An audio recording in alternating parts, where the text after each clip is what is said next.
여러분 안녕하십니까? 뉴스9 윤정호입니다. 국민의 대표가 되겠다는 후보들의 자질을 놓고 연일 공방이 오갑니다. 하루가 멀다 하게 새로운 논란거리를 불러오는 후보가 있고 반성한다면서도 물러날 여지는 보이지 않는 후보도 있습니다.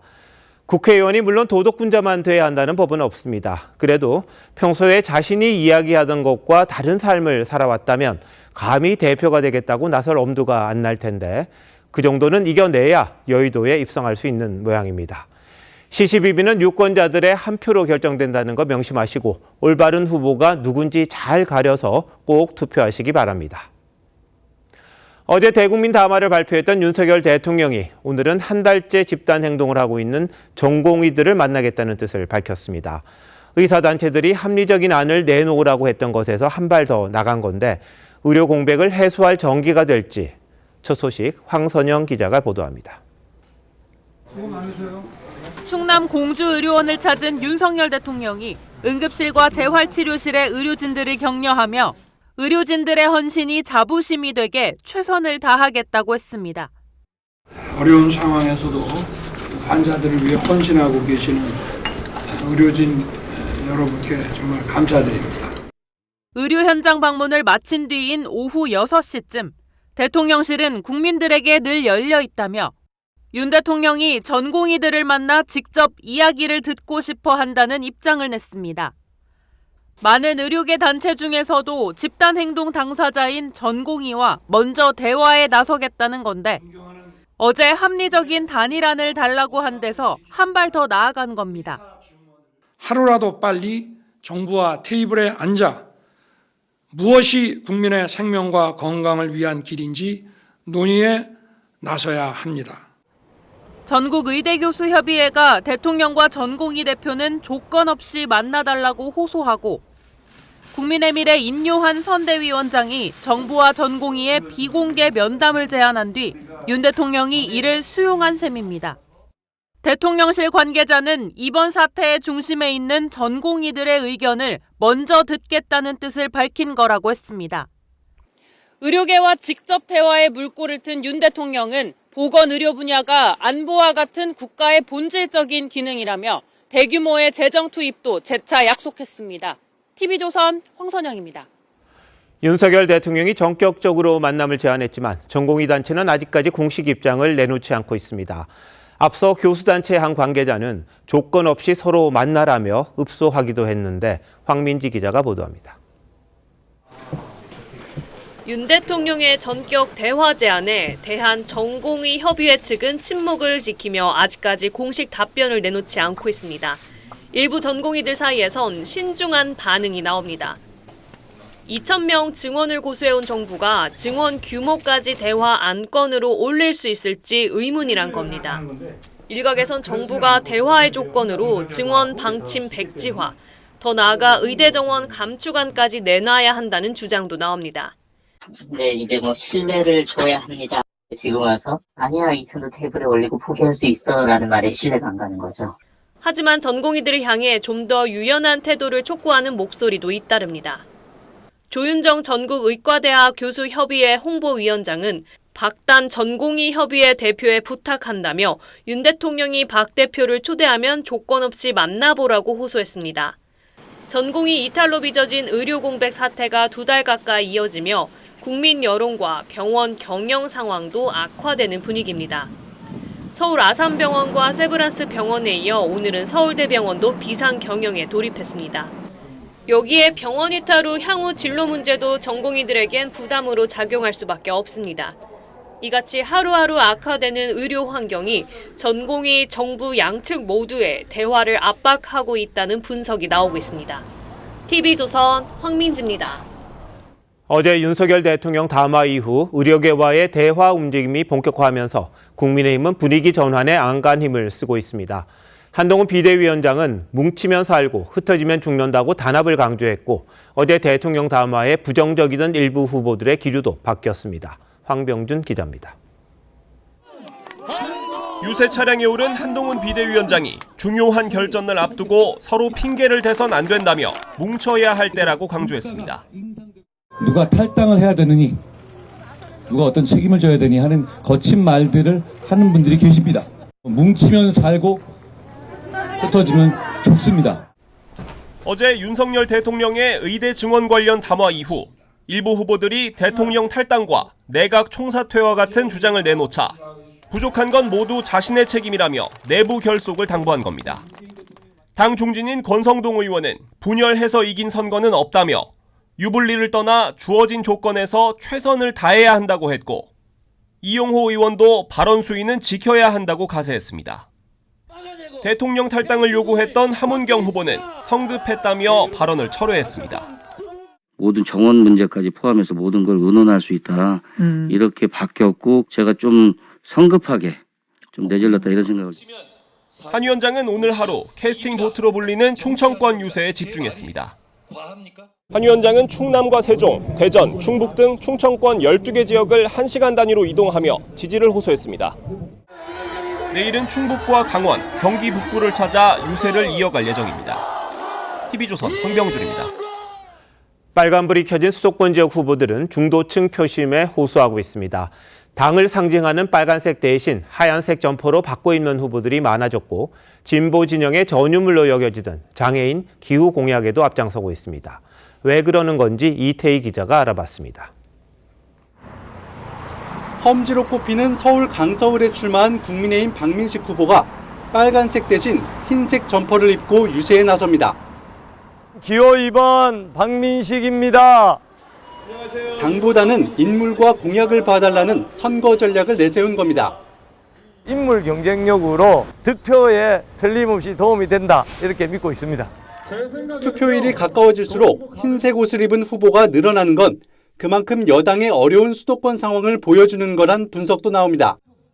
중도 확장성이 있는 유승민 전 의원의 지원 유세도 부쩍 늘었습니다. 정치 활동이 뜸했던 유 전 의원은 공식 선거운동 시작 이후 엿새간 10여 곳의 지원 유세를 다니고 있습니다. 이번 선거 참 어렵습니다. 늘 손을 맞잡고 열심히 노력하겠다는 약속을 드립니다. 국민의힘의 비례위성정당 국민의미래 이뇨한 선대위원장은 장애인 단체를 대변하겠다며 무릎까지 꿇고 정책 제안서를 받았습니다. 장애인의 애로사항은 문을 좀 활짝 열어놓고 여러분들의 귀를 기울여야겠다는 것을 약속합니다. 그동안 진보 진영이 선점해왔던 기후 이슈에 대해서도 정책 마련에 적극 나서고 있는데 이 위원장은 내일 제주에서 열리는 4.3 추념식에도 참석할 예정입니다. TV조선 이태희입니다. 지금부터는 야권 움직임 살펴봅니다. 이재명 민주당 대표는 재판에 참석했다가 저녁부터 현장 유세를 재개했습니다. 이동하면서는 원격 유세를 통해 윤석열 대통령의 어제 담화를 비판하기도 했습니다. 앞서 법원에 들어설 땐 검찰을 공격했습니다. 최영국 기자가 전합니다. 대장동 재판 출석을 위해 이동 중인 이재명 대표가 유튜브 방송을 통해 윤석열 대통령의 담화를 보니 변한 게 없다며 정권 심판론을 다시 강조합니다. 담화를 보니까 역시 반드시 심판해야 되겠다 이 생각이 좀 더 강해졌는데요. 법원에 도착해선 총선 전까지 2번 더 재판에 나가야 한다며 정치 검찰이 원했던 결과라고 주장했습니다. 출석 일정을 잡은 건 검찰이 아닌 재판부 아니냐는 물음엔 답하지 않았습니다. 출석 일정은 재판부가 정했는데 검찰을 비난하시는 이유는 뭔가요? 재판이 끝난 뒤엔 국민의힘 나경원 후보에 맞서 유삼영 후보가 출마한 서울 동작을 지역을 다시 찾았는데 벌써 5번째 지원 유세입니다. 동작을 해서 이겨야 진짜 이기는 거니까. 맞습니다. 나경원 의원은 이 잘못된 실패한 정권 창출의 책임이 있으니까. 이 대표는 류 후보가 평택 대신 동작을 선택했다고 말했는데 이 과정에서 공천 주체를 내가라고 했다가 공관위로 급히 수정하기도 했습니다. 제가 원래 제가 아니죠. 전략공관위에서 평택이 좀 쉬운 지역이거든요. 평택의 공천을 이제 하려고 했는데. 이 대표는 내일 제주에서 열리는 4.3 희생자 추념식에 참석한 뒤 제주와 창원, 부산 유세에 나섭니다. TV조선 최원국입니다. 잊히고 싶다던 문재인 전 대통령이 민주당 후보 지원 유세에 나서고 있습니다. 전직 대통령이 후보들의 선거운동을 직접 돕는 건 상당히 이례적인데 문 전 대통령이 눈 떠보니 후진국이라고 비판하자 여당에선 최악의 정부가 문재인 정부였다는 반응이 나왔습니다. 장윤정 기자입니다. 문재인 전 대통령이 김정숙 여사와 함께 민주당 김태선 후보가 출마한 울산 동구를 찾았습니다. 대통령님, 여사님 사랑해요. 시민들에게 김 후보 지지를 호소한 문 전 대통령은 윤석열 정부를 향해선 날선 비판을 쏟아냈습니다. 70평생 살면서 여러 정부를 경험해봤지만 정말 인생이 너무 어렵죠. 눈 떠보니 후진국 이런 소리도 들리고요. 문 전 대통령은 어제 양산을 찾아서도 70평생 이렇게 못하는 정부는 처음 봤다고 했습니다. 지난달 22일부터 지원 유세를 시작한 문 전 대통령은 오늘만 울산 지역구 3곳을 찾는 등 유세 빈도가 잦아지고 있는데 당 지도부는 선대위와 조율된 일정은 아니라고 했습니다. 선대위의 어떤 논의라든가 직을 갖고 하시는 것이 아니기 때문에 자연스럽게. 국민의힘 한동훈 위원장은 문재인 정부 때 나라가 망해갔다고 역공했습니다. 기억력이 나쁘신 것 같습니다. 우리가 생각하는 최악의 정부는 바로 문재인 정부였습니다. 국민의힘 울산시당 선대위도 퇴임 후 잊히고 싶다던 전직 대통령의 노골적인 선거운동은 사상 초유의 일이라고 비판했습니다. TV조선 장윤정입니다. 민주당 후보들이 조국혁신당 조국 대표와 만나 유세하는 모습이 계속 언론에 등장하고 있습니다. 그러자 민주당 지도부는 선거법 위반 소지가 있다고 경고했고 강성 지지층들은 아군 아닌 적군이라며 불만을 털어놓는데 조국 대표는 자신이 민주당 후보들에게 도움이 된다고 합니다. 무슨 뜻일까요? 최원희 기자입니다. 조국혁신당 조국 대표의 성남 선거운동 현장에 민주당 이광재 캠프 자원봉사자들이 1번 피켓을 들고 서 있습니다.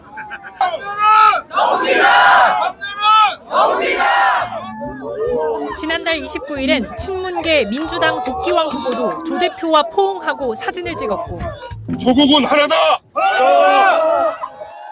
문재인 정부 의전비서관 출신 조한기 후보도 조 대표와 함께 단상에 올랐습니다.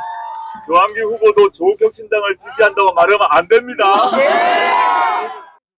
민주당 지도부가 다른 당 후보와 만났을 땐 언행에 각별한 주의를 당부한다고 경고한 다음 날에도 거제에 출마한 변광용 후보가 차에서 내리는 조 대표를 서둘러 맞이하는 모습이 포착되기도 했습니다. 조 대표는 민주당 지역구 후보들이 고맙다고 전화가 온다며 조국혁신당이 민주당 선거에 도움을 주고 있다고 했지만 민주당 지지층에선 우군이 아닌 적군에게 의석수를 내줄 순 없다.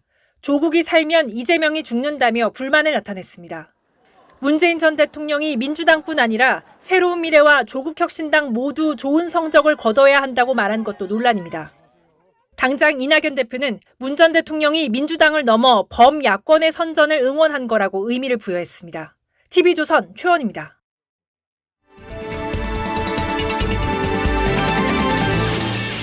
총선 전국의 깊숙한 뒷얘기를 들어보는 총선 설명서 서반장 김반장 시간입니다. 김정우 반장, 오늘 주제는 뭡니까? 네, 억울한 한동훈입니다. 한동훈 위원장이 최근 지역 유세 중에 며칠에 걸쳐서 억울하다는 말을 반복했는데 한번 들어보겠습니다. 그게 꼭 억울한 점이 있다 하더라도 우리는 무조건 여러분들의 눈높이에 맞추고 있다는 것. 제가 이런 말 하면서 좀 억울하긴 합니다. 저는 너무 억울합니다. 여러분, 저한테는 한 번도 기회를 주신 적이 없어요. 저는 시작한 지 100일도 안 됐죠. 네, 그러다 보니까 특히 어제 유세에서 자꾸 억울하다고 그랬거든요. 이게 대통령 담화하고 무슨 관계가 있는 게 아니냐, 이런 해석도 있던데요. 예, 맞습니다. 낮은 자세로 2,000명 증원에서 한 발 물러서겠다는 취지의 담화에 대해서 당내에서 다른 방향의 해석이 나오니까 또 한 번 당정 대치 양상이 불거지는 것 아니냐, 이런 관측도 나왔던 건데, 그래서 한 위원장에게 발언의 배경을 물어봤습니다. 그러니까 과한 해석이다, 이런 답인데요.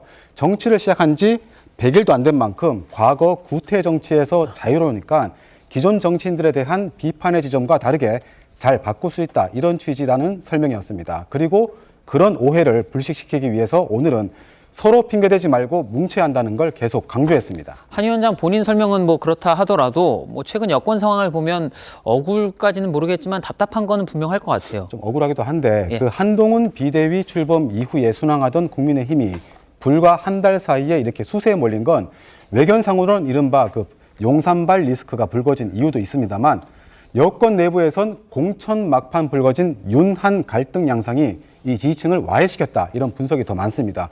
중도층을 확장하기 이전에 지지층 결집에 실패하면 총선은 필패입니다. 그래서 그 결정적 장면으로는 그 윤 대통령의 1호 참모인 그 장례찬 후보의 무소속 출마, 그리고 대통령의 친구인 주기환 비례대표 공천을 둘러싼 갈등과 사퇴, 특보 임명 과정이 꼽힙니다. 두 사람 모두 일단 친윤이고 또 이 공천을 못 받았으니까 약간 대리전 양상이 돼버린 측면이 있는데, 일단 윤한 갈등이 봉합됐다, 이런 평가가 나오는 거 아닌가요? 예, 현재 그 윤 대통령과 한 위원장 간의 표면적 갈등은 없습니다. 하지만 강성 친윤 그룹 일부가 여전히 한 위원장을 공격을 하고 있고, 여기에 조국 대표 같은 반윤 진영에서는 총선 이후에 한동훈 특검법이 친윤의 찬성으로 통과될 거다, 이런 말도 나옵니다. 그리고 지금 보시는 거는 그 부산 수영구 지역의 그 최근 여론조사인데요.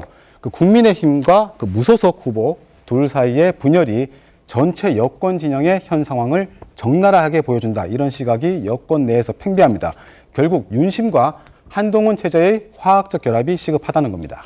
뭐 숫자만 보면 여권이 승리하려면 둘 중에 한쪽이 양보를 해야 할 텐데, 이걸 어떻게 끌어낼지 여권의 큰 숙제로 보입니다. 자, 서준민 반장이 준비한 주제는 뭡니까? 네, 제가 준비한 건 부동산의 기억입니다. 민주당 양문석 후보가 대부업체로부터 이 수억 원을 빌려서 서울 잠원동 아파트를 31억 원에 매입한 시점이 2020년 11월입니다.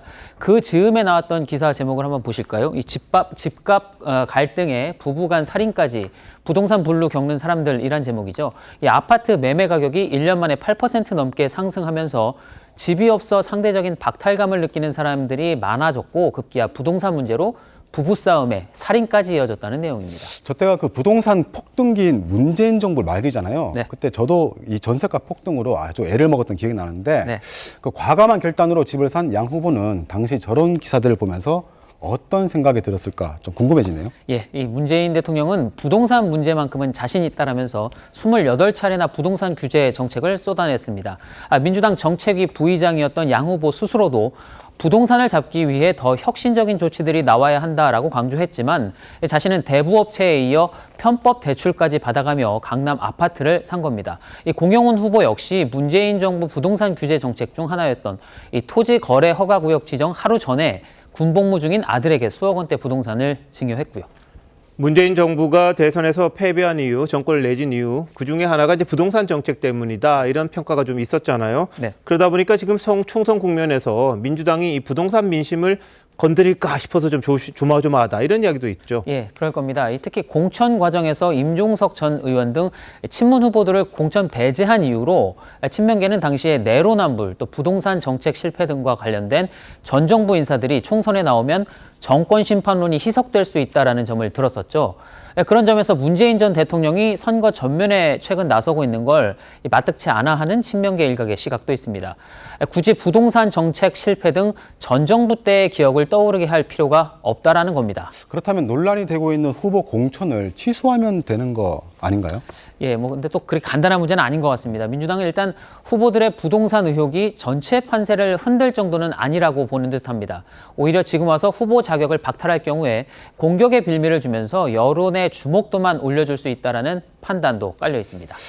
무대형 전략, 그러니까 뭐 좀 버티는 게 낫다, 그런 건가요?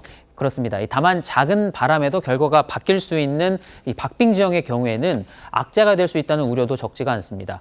특히 양 후보가 가족 대출로 사기를 당한 피해자가 있느냐, 또 당선되면 언론에 대한 징벌적 손해배상을 관철하겠다라고 하는 등 적반하장식 대응을 한 건 문제라는 겁니다.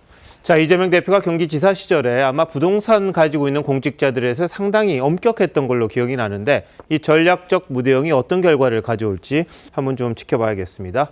두 반장 잘 들었습니다.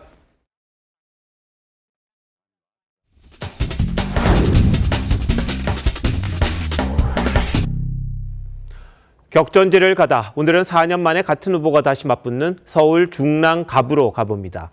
현역인 민주당 서영교 의원과 변호사 출신인 국민의힘 김삼화 후보의 선거운동 현장에 장세희 기자가 다녀왔습니다. 같은 날 전통시장을 찾은 서영교 김삼화 후보. 서 후보는 고물가에 따른 정부 책임을 부각하는 데 주력합니다. 얘는 얼마예요? 나 사가지고 보고 왔구만. 그거 4,000원요. 파를 875원이라고 얘기하면 돼요? 안 되죠. 반면 김 후보는 민심의 목소리를 듣는데 집중했습니다. 많이 파셨어요? 저녁은 안 구워요. 이거 먹을 거야, 이거 먹을 거야. 둘 다 맛있어. 서울 중랑갑은 최근 5차례 국회의원 선거에서 단 한 차례를 빼놓곤 모두 민주당이 승리한 곳입니다. 지난 21대 총선 땐 민주당 서영교 후보가 국민의힘 김사마 후보를 2만여 표 차로 앞서 승리했습니다. 두 후보가 4년 만에 재대결에 나섭니다. 서울 중랑갑에서만 3선을 한 서영교 의원은 지역 연고를 강점으로 꼽았습니다. 중랑에서만 54년입니다. 국회의원 서영교가 되고 동네가 너무 좋아졌어. 역시 중랑의 딸이야. 이렇게 이야기하십니다. 서영교 화이팅 한번 해주세요. 하나, 둘, 셋. 화이팅! 변호사 출신으로 두 번째 도전에 나선 김 후보는 변화를 강조합니다. 지금 그 중랑구가 굉장히 정체되어 있습니다. 특히 노후한 단독주택이 밀집되어 있고 중랑구를 확실하게 발전시킬 수 있는 후보가 바로 김사마다.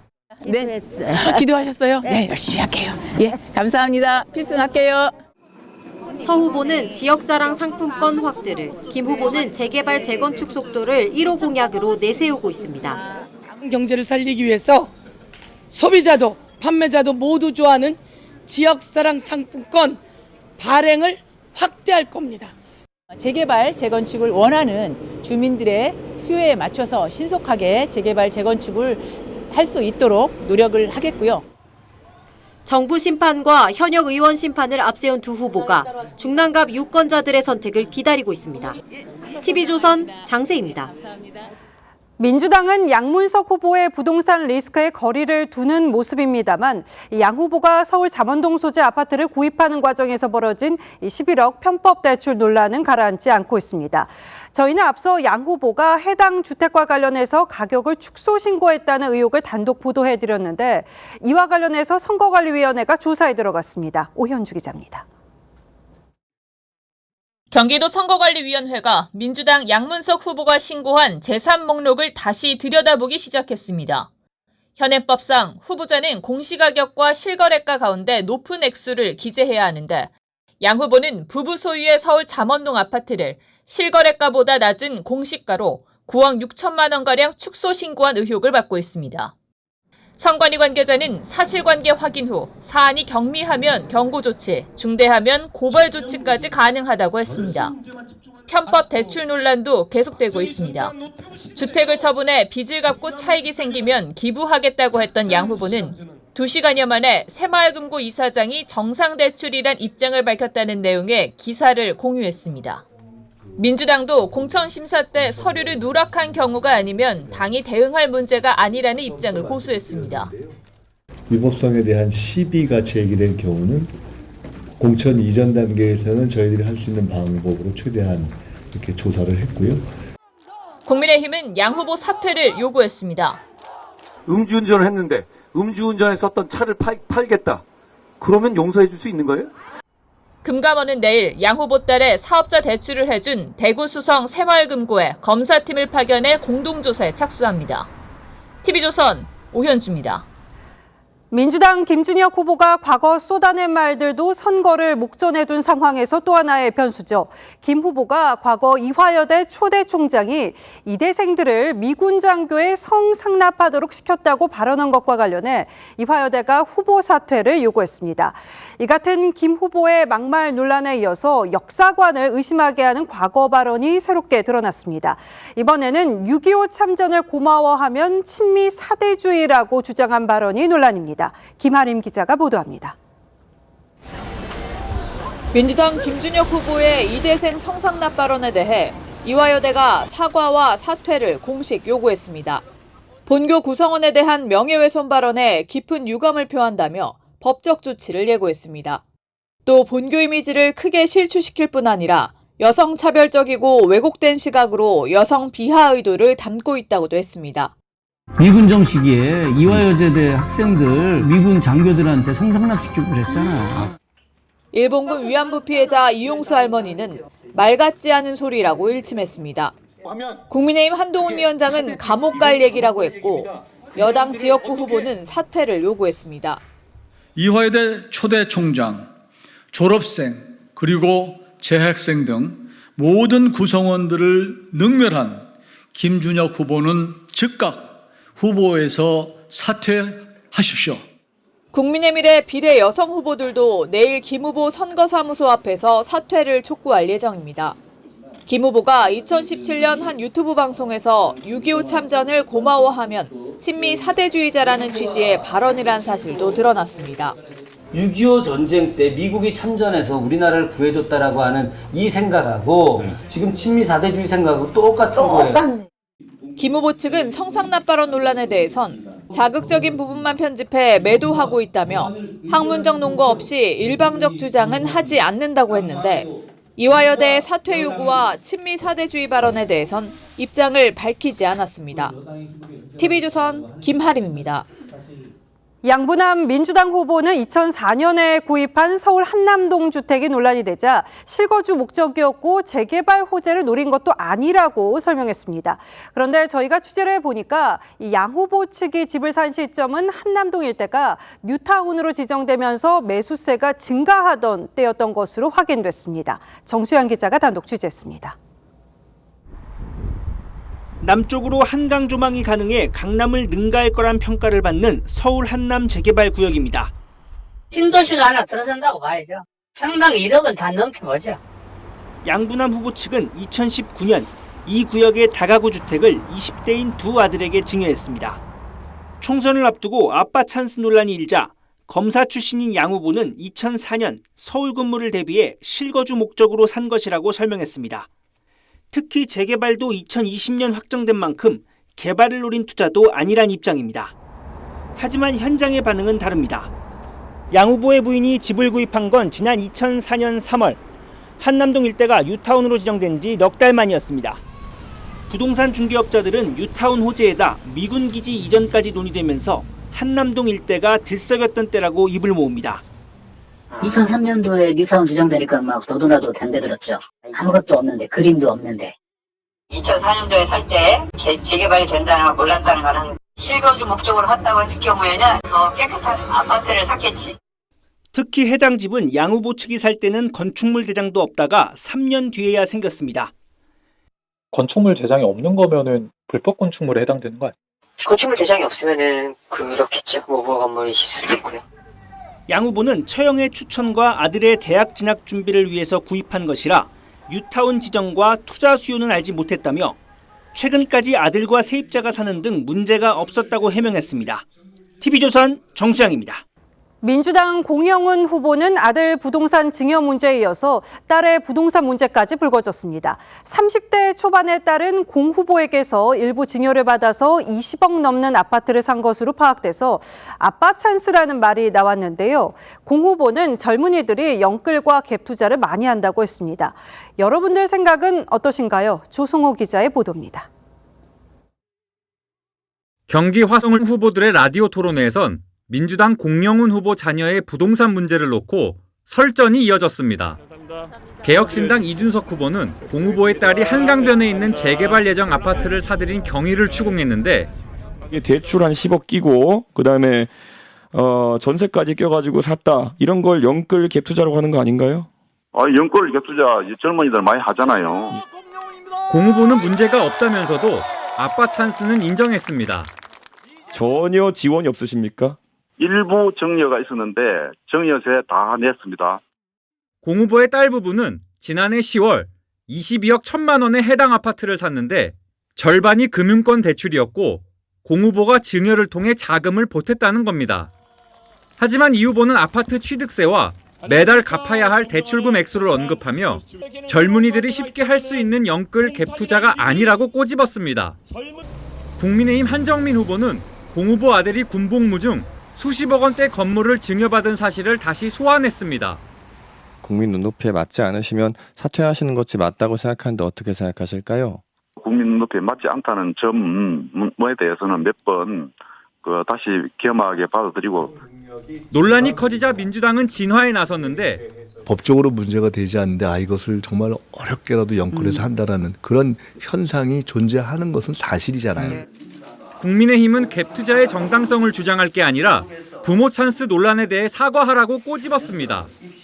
TV조선 조성호입니다. 자신이 사는 아파트에서 대마를 길러 판매한 30대 외국인 동포가 붙잡혔습니다. 피의자는 해외 동영상을 보고 대마 재배 방법을 익혔다고 했습니다. 김동현 기자입니다. 경주의 한 아파트에 해경이 들이닥칩니다. 마약류 관리법 위반 혐의로 체포합니다. 집안 곳곳을 수색하는 경찰들. 숨겨놓은 대마씨를 찾아냅니다. 소분 포장된 대마잎은 100여 개가 넘게 쏟아져 나옵니다. 우즈베키스탄 국적의 30대 동포는 마약류 관리법 위반 혐의로 연행됩니다. 체포된 남성은 대마 한 봉에 15만 원을 받고 중간 유통책들에게 판매해왔습니다. 대마는 종자를 국제우편으로 밀반입해 아파트 창문에 안막을 치고 LED 조명을 이용해 화분에서 재배해왔습니다. 피의자는 대마를 재배하기 쉬운 수경 재배까지 시도했는데 방법은 모두 유튜브에서 배웠습니다. 실제 유튜브에서는 대마가 합법화된 국가에서 올린 관련 영상을 쉽게 찾아볼 수 있습니다. 향후에는 대마 오일까지도 해외 동영상을 보면서 배워볼까라고 생각해서 해외 동영상을 즐겨본 것으로. 액상 대마는 일반 대마보다 환각 효과가 서너 배 더 높습니다. 일정한 직업이 없던 피의자는 대마를 재배해 판 돈으로 아파트 월세를 내고 외제차도 타고 다닌 것으로 알려졌습니다. TV조선 김동현입니다. 경기도의 한 유명 프랜차이즈 커피 전문점에 난데없이 승용차 한 대가 돌진해서 매장 안에 있던 이용객 8명이 다쳤습니다. 운전자는 급발진 사고라고 주장했습니다. 구재현 기자입니다. 흰색 승용차 한 대가 커피 매장 안까지 들어와 있습니다. 차량 트렁크와 매장 의자 등 곳곳엔 유리 파편들이 나뒹굽니다.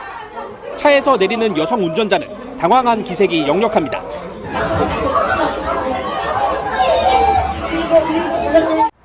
주차장에 있던 승용차가 유리 문을 깨고 매장 안으로 돌진한 건 낮 3시쯤입니다.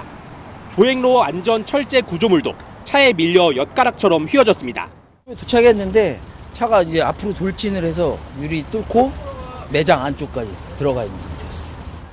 이 사고로 매장 안에 있던 60대 여성 등 이용객 2명이 크게 다쳤고 다른 이용객 6명도 다리 통증 등을 호소해 병원으로 옮겨졌습니다. 50대 여성 운전자는 차량이 급발진해서 사고가 났다고 경찰에 진술했습니다. 급발진이라고 얘기했기 때문에 운전자 주장입니다. 그게 병원送될 때도 의식이 있었고 대화 가능했고. 경찰은 운전자가 술을 마신 상태는 아니었다며 정확한 사고 경위를 조사하고 있습니다. TV조선 구자영입니다. 주변에서 무인 점포 어렵지 않게 볼 수 있죠. 무인 편의점, 세탁소 등은 익숙하실 텐데 무인 성인 용품점도 생겨났습니다. 미성년자의 성인 절차 인증이 필수일 텐데 가게의 상당수가 청소년들에게 무방비로 노출돼 있는 것으로 드러났습니다. 김승동 기자가 현장 취재했습니다. 자판기 안에 성인용품이 전시돼 있습니다. 이 성인용품 무인 매장 안으로 들어가기 위해서는 반드시 성인 인증 절차를 거쳐야 합니다. 신분증을 스캔하여 성인 인증을 시작합니다. 하지만 기계는 먹통이고 문은 그냥 열립니다. 주택가 인근에 있는 또 다른 점포입니다. 이곳은 아예 성인 인증 절차도 없이 누구나 입장이 가능합니다. 무인 매장이다 보니 청소년들까지 사실상 입장이 자유롭습니다. 사방이 다 주거지역 있잖아요. 그러니까 애들도 신기하니까 노인나 이러고 돌아다니는. 계좌 이체만 하면 물품 구입도 가능합니다. 이렇게 청소년 출입을 제한하지 않거나 출입금지 표시를 하지 않은 경기도 내 무인 성인용품 10곳이 적발됐습니다. 출입자 나이 인증 시스템이 미설치되어서 이로 인해 청소년 4명이 인증 절차 없이 출입한 사실을 확인하였습니다. 특사경은 또 가짜 발기부전 치료제를 판매한 20개 업소도 적발하고 3천여 정을 압수했습니다. TV조선 김승돈입니다. 지난 주말 벚꽃 축제 갔다가 아쉬우셨던 분들 많으시죠? 하루 이틀 사이 벚꽃이 본격적인 봄의 시작을 알리듯 일제히 만개했습니다. 여의도 벚꽃 축제 현장 연결합니다. 자, 정은아 기자, 벚꽃이 많이 피었죠? 네, 그렇습니다. 제 뒤로 보시는 것처럼 이곳 여의도 윤중로에는 벚꽃이 흐드러지게 피었습니다. 지금은 화려한 조명까지 더해져 절경을 이루고 있는데요. 퇴근 시간이 지나자 많은 시민분들이 봄 축제의 절정을 즐기려 점점 더 늘고 있습니다. 벚꽃도 보고 오랜만에 같이 화합도 다질 겸 이렇게 놀러 나왔습니다. 활짝 핀 거 보니까 제 마음도 약간 활짝 핀 것 같고 너무 좋네요. 앞서 어제 기상청은 서울의 벚꽃 개화를 공식 선언했습니다. 지난 주말 꽃이 피지 않아 아쉬워했던 시민들은 다시 이곳을 찾았습니다. 벚꽃이 많이 없어서 이번에 오는데도 좀 필까 하고 왔는데 되게 많이 피어 있어가지고 오늘 잘 즐긴 거 가는 것 같아요.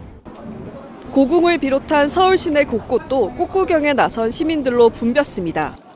오늘 제 생일에 못 와서 이쪽에 왔는데 벚꽃이 예쁘고 많이 펴서 그래서 기분이 좋습니다. 공식적으로 여의도 벚꽃축제는 오늘로 끝나지만 사실상의 축제는 다음 주 월요일 오후 2시까지 이어집니다. 영등포구청은 이 기간 윤중로 일대 차량을 통제하고 임시 화장실과 쉼터 등 편의시설도 계속 운영하기로 했습니다. 지금까지 여의도 윤중로에서 TV조선 정은아입니다. 4년 전 우리나라에서 처음으로 자연 번식으로 태어난 자이언트 판다 푸바오가 내일 중국으로 떠납니다. 이송 비행기를 타기 위해서 적응 훈련을 하는 모습도 마지막으로 공개됐습니다. 푸바오가 그동안 우리 국민에게 큰 기쁨을 준 만큼 이젠 중국에서 많은 사랑을 받기를 바라봅니다. 주재용 기자입니다. 처음 보는 낯선 상자에 경계심을 보이는 푸바오. 그봐, 그 위에는 관심 갖지 말고 안으로 들어오는 거야. 옳지. 사육사의 격려에 조심스럽게 상자 안으로 들어갑니다. 잠시 두리번거리더니 이내 좋아하는 당근을 맛봅니다. 4년여의 한국 생활을 마친 푸바오가 비행기 이송훈련을 하는 모습입니다. 푸바오가 타고 갈 비행기 탑과 박스는 적응하고 있고요. 아주 잘 적응하고 있어요. 지난 한 달간 이송을 위한 검역 절차를 마친 푸바오는 내일 중국 측이 제공한 전세기를 타고 한국을 떠납니다. 인천공항까지는 반도체 수송에 쓰이는 무진동 특수 차량이 이용되는데 에버랜드 측은 인천공항으로 떠나기 전 판다월드 주위에서 20여 분간 배웅의 시간을 갖습니다.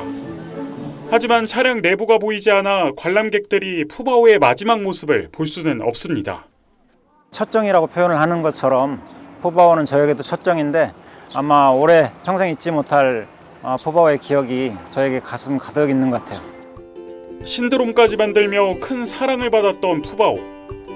중국으로 간 푸바오는 스촨성에 위치한 자이언트 판다 보전 연구센터에서 가족을 꾸릴 예정입니다. TV조선 주재용입니다. 지난달 소비자 물가가 3.1% 올랐는데 문제는 과일값이었습니다. 1,500억 원을 지원했는데도 사과와 배가 모두 1년 전보다 약 88% 올랐습니다. 정부가 추가 대책을 내놨다는데 이정영 기자가 알려드립니다. 강원도 양구의 한 사과 농가. 매년 25톤의 사과를 생산합니다. 7년 전만 해도 사과 재배 농가가 160가구에 불과했지만 현재는 300여 가구가 사과 농사를 짓습니다. 기존의 사과 주산지에서도 많이 이제 이주를 해서 오시고요. 기존에 다른 작물을 하시던 분들도 작물을 많이 전환하고 있는 상황입니다. 기후변화로 국내 사과 재배지는 점점 북상 중입니다. 전체 사과 재배 면적에서 경북이 차지하는 비중은 2010년 63%에서 지난해 59%로 줄어든 반면 사과 불모지나 다름없던 강원도는 5%까지 늘었습니다. 지난해 남부 지역을 덮친 냉해와 병충해로 공급량이 크게 줄면서 사과값은 통제불능 상태입니다. 사과는 뭐 필수적으로 아침에 반쪽이라도 꼭 먹고 살았는데 집에 사과 없어요. 당분간 좀 끊어보려고요. 비싸고 잘고. 대책 마련에 나선 정부가 강원도를 새로운 사과 주산지로 키웁니다. 홍천과 평창 등지의 사과 재배 면적을 2030년까지 지금보다 2배로 늘립니다. 또 거점 산지 유통센터를 세우고 강원 사과 브랜드화도 추진합니다. 강원도와 같은 미래 재배 적지를 중심으로 생산성이 높은 스마트 과수원 단지를 조성하는 등 안정적인 생산 기반 확보에 힘쓰겠습니다. 정부는 가격 안정 자금을 무제한 무기한으로 투입해 장바구니 물가를 안정시킨다는 단기 대책도 내놨습니다. TV조선 이정현입니다. 배달의 민족과 요기요 등 배달 플랫폼 업체들이 연이어 무료 배달을 선언했습니다. 한때 배달비 인상 논란을 불러왔던 이들이 왜 이제는 앞다퉈 배달비 무료 정책을 펴는 건지 그 속사정을 따져보겠습니다. 김자민 기자, 어제부터 업계 1위죠. 배달의 민족이 무료 배달을 한다고요? 네, 그렇습니다. 지난주 쿠팡이츠가 배달비 무료라는 파격적인 승부수를 띄운 게 시작인데요. 쿠팡이츠는 쿠팡 유료 멤버십 회원에 한해 묶음 배달을 무료로 제공하기 시작했습니다. 그러자 사흘 뒤 위기를 느낀 업계 2위 요기요가 배달 멤버십 구독료를 기존 4,900원에서 2,900원으로 내렸습니다. 어제부터는 배달의 민족도 무료 배달 경쟁에 뛰어들었는데요. 이 알뜰 배달 무료와 배달 10% 할인 쿠폰 중 하나를 선택할 수 있습니다. 이 업체마다 무료 배달이 가능한 지역과 조건이 달라서 소비자가 주문 시 잘 따져봐야 합니다. 한때는 배달비가 너무 비싸다, 그래서 논란이 됐는데 왜 이제 앞다퉈서 이렇게 무료 배달을 하겠다는 겁니까? 네, 배달앱 시장이 역성장에 접어들면서 새로운 고객 확보가 어려워졌기 때문입니다. 코로나가 유행이던 2021년 거래액이 26조 원을 넘어섰던 배달앱 시장은 지난해 처음으로 역성장을 기록했습니다. 거래액이 전년 대비 0.6% 줄었습니다. 지난해 실시된 한 설문조사에 따르면 소비자 10명 중 3명은 전년도에 비해 배달 서비스 사용이 줄었다고 답했고 가장 큰 이유는 비싼 배달비 때문이었습니다. 결국 소비자가 내야 될 배달비를 배달앱 업체들이 낸다는 건데 굉장히 출혈 경쟁 아닙니까? 이게 좋을 것만 같지는 않은데요. 네, 배달앱 업체들의 이용자 수 추이를 보면요. 올해 들어 요기요와 쿠팡이츠의 2, 3위 경쟁이 치열해졌습니다. 무리가 되더라도 일단 고객을 확보하는 게 절실한 겁니다. 배달의 민족은 시장 점유율 60% 이상을 차지하는 압도적인 1위지만 플랫폼에 대한 충성도가 낮은 배달 시장 특성상 방어전을 펼칠 수밖에 없는 상황입니다. 무료 배달을 무작정 할 수는 없을 것 같고 행사가 끝나면 그 비용이 소비자나 자영업자에게 전가되는 건 아닌가요? 네, 3년 전 배달앱 업계는 고객 유치를 위해 빠른 배달인 단건 배달 서비스를 도입했습니다. 그러자 배달기사 부족으로 배달료가 10,000원까지 치솟았고 그 부담은 고스란히 소비자와 점주의 몫이 됐습니다. 이번에도 배달앱 업체들이 무료 행사를 종료한 뒤 수익을 내기 위해 새로운 서비스를 도입할 가능성이 있는데요. 이때 소비자와 점주의 피해로 이어지지 않게 경계해야 합니다. 본격적으로 수익성 경쟁 이렇게 돌아갔을 때 소상공인이나 자영업자들한테도 일부분 전가되는 그런 수순으로 갈 수밖에 없는 거죠.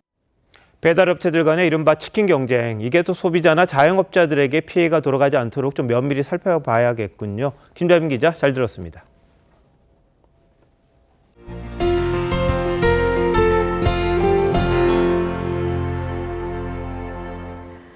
중동 정세가 심상치 않습니다. 시리아 주재 이란 영사관이 폭격을 받자 이란은 이스라엘의 소행이라면서 보복을 공언했습니다. 이란은 그간 이스라엘과 하마스 간 전쟁에 개입을 꺼려왔는데 자국 영토인 영사관 피격으로 대응이 불가피해졌다는 분석이 나옵니다. 서영일 기자입니다. 연기가 끊임없이 치솟고 건물은 폭삭 주저앉았습니다. 현지 시간 1일 시리아 수도 다마스쿠스의 이란 영사관이 대낮에 미사일 공격을 받았습니다. 현재까지 파악된 사상자만 10여 명에 달합니다. 이란은 이스라엘의 보복을 예고하고 미국에도 책임을 묻겠다고 했습니다.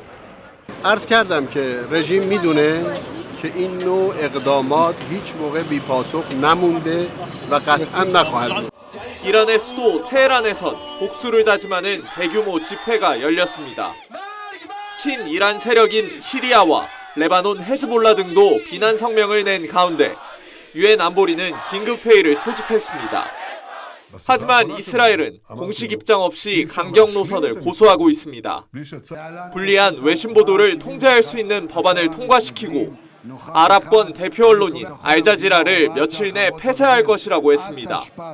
확전을 경계해온 미국은 신중한 입장을 보이면서도 이스라엘의 언론 통제에는 우려를 표명했습니다. We believe in the freedom of the press, and that includes those who are reporting in the conflict in Gaza. 미 언론은 이번 폭격으로 중동 내 확전 위험이 최고조에 달했다고 평가했습니다. TV조선 서영일입니다. 봄바람이 부는 밤 고궁을 거닐면서 왕의 만찬을 즐길 수 있다면 그의 봄은 잊히지 않는 추억으로 자리하게 되겠죠. 밤의 고궁에 장동욱 기자가 다녀왔습니다. 밝은 햇살 대신 밤의 그늘이 드리운 고궁 마당에 고풍스런 국악 가락이 울려 퍼집니다. 조선시대 왕들이 즐겼던 12첩 반상 궁중 음식을 즐기며 우리 가락을 음미하다 보면 수백 년 전 왕실의 일원이 된 듯한 기분에 사로잡힙니다.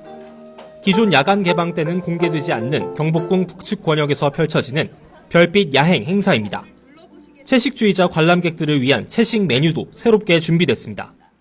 그냥 단순히 야간 개장이 아니라 이렇게 안에서 임금님 수화상도 먹을 수 있고 이렇게 라이브 공연도 직접 들으면서 호화로운 식사를 마치면 고종 황제가 주로 사용했던 경복궁 북측 권역을 본격 탐방합니다. 고종이 서재로 사용했던 지복제에선 황제의 흔적이 묻어나고 우리나라에서 가장 먼저 전깃불을 밝혔던 건천궁과 향원정은 수백 년 세월을 버텨낸 찬란한 자태를 뽐냅니다. 야간 고궁 탐방 인기가 높아지면서 선착순 예약이 거듭 매진되자 정부는 이번 달부터 창덕궁과 덕수궁 등 서울 시내 고궁 야간 탐방 횟수를 대폭 늘리기로 했습니다. 봄바람을 맞으며 어느 때보다 특별하게 즐기는 밤의 궁궐. 이번 별빛 야행 행사는 한 달 동안 만나볼 수 있습니다. TV조선 장동우입니다. 여자 프로배구 현대건설이 흥국생명을 꺾고 13년 만에 통합 우승을 거뒀습니다. 우승을 위해 은퇴까지 미뤘던 배구 여제 김연경의 우승 도전이 또 한 번 실패한 것이기도 한데요. 김연경이 은퇴를 선언할지 다른 팀으로 이적하게 될지 거치에도 관심이 집중되고 있습니다. 성민혁 기자가 보도합니다. 김연경이 상대의 빈 공간을 노립니다. 타이밍을 뺏는 밀어넣기로 득점합니다. 하지만 매 경기 풀세트 접전에 김연경의 체력 역시 한계가 분명했습니다. 마지막 5세트 현대건설의 우승이 결정된 순간 김연경은 고개를 숙였습니다. 챔피언 결정전 3경기 동안 혼자서만 74득점을 쏟아부었지만 2년 연속 안방에서 상대의 우승을 지켜봐야 했습니다. 지난해 김연경은 역대 최초로 만장일치 MVP를 받았습니다. 당시 은퇴를 두고 많은 고민을 했는데 우승에 대한 갈망에 선수 생활을 1년 더 이어가기로 결정을 내렸습니다. 올 시즌 36세 적지 않은 나이에도 김연경은 힘든 결정의 가치를 입증했습니다. 정규리그 775득점, 국내 선수 1위로 여전히 정상이었습니다. 양팀 다 간절했기는 하지만 저희 팀이 더 간절해서 더 이길 수 있었던 것 같습니다. 이렇게 우승에 대한 간절한 마음으로 플레이오프, 챔피언 결정전까지 치렀지만 올해 역시 뜻을 이루지는 못했습니다. 이제 김연경은 어느 팀이나 갈 수 있는 자유계약 선수가 됐습니다. 코트를 떠나지 않고 우승이 가능한 팀에서 새로운 도전을 이어갈지 배구 팬들은 가슴을 졸입니다. TV조선 성민혁입니다.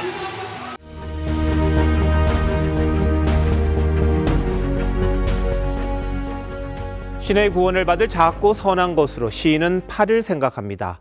천국에 가자며 한 뿌리 파를 붙잡고 오르는 사람들이 치고받습니다. 이건 내 파야, 꺼져. 이건 오로지 나만의 선한 파 한 뿌리.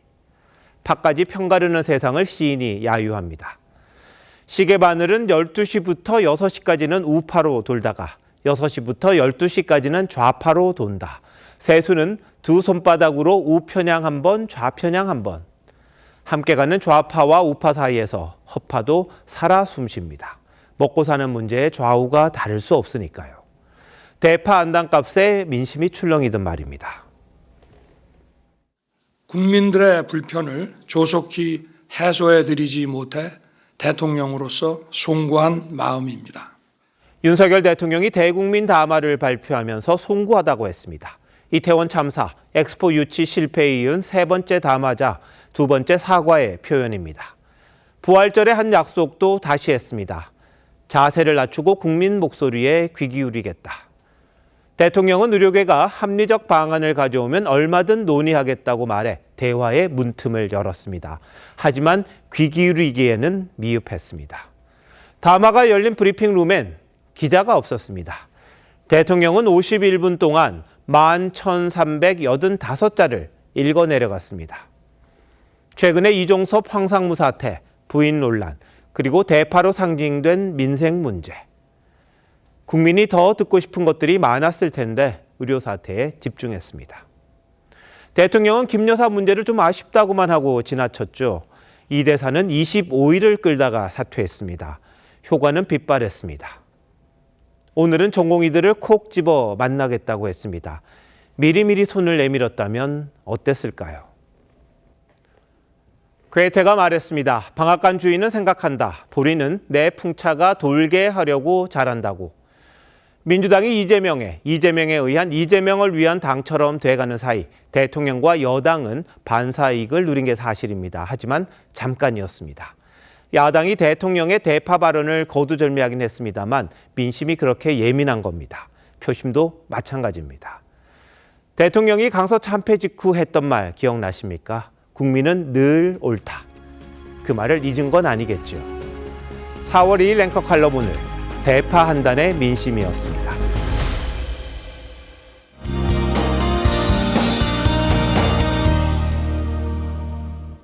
봄볕이 따스한 하루였죠. 오늘 서울은 한낮에 23.9도까지 오르면서 올봄 들어 가장 따뜻했고 봄 햇살과 함께 벚꽃들도 잇따라 꽃망울을 터뜨렸는데요. 내일은 전국 대부분 지역에 비 소식이 있습니다. 특히 제주와 남해안으로 시간당 10에서 30mm가량의 강한 비가 쏟아지겠고 돌풍과 벼락이 동반될 수 있겠습니다. 내일까지 제주 산지에 최고 150mm 이상, 지리산 부근과 남해안으로도 80mm 이상의 많은 비가 내리겠고요. 서울은 5mm 정도로 양이 많지는 않겠습니다. 내일 비가 내리기 전까지 서울과 일부 경기, 영동 지역의 대기는 매우 건조해 불조심해야겠습니다. 내일 아침 기온은 평년을 크게 웃돌겠습니다. 서울이 13도, 안동이 11도 보이겠고요. 낮 기온은 서울이 20도, 대구는 15도 등으로 남부지방은 오늘보다 기온이 크게 낮아지겠습니다. 비는 내일 저녁에 대부분 그치겠고요. 모레 호남 내륙에 또 비 소식 있습니다. 날씨였습니다. 4월 2일 화요일 뉴스9 마칩니다. 시청해주신 여러분 고맙습니다.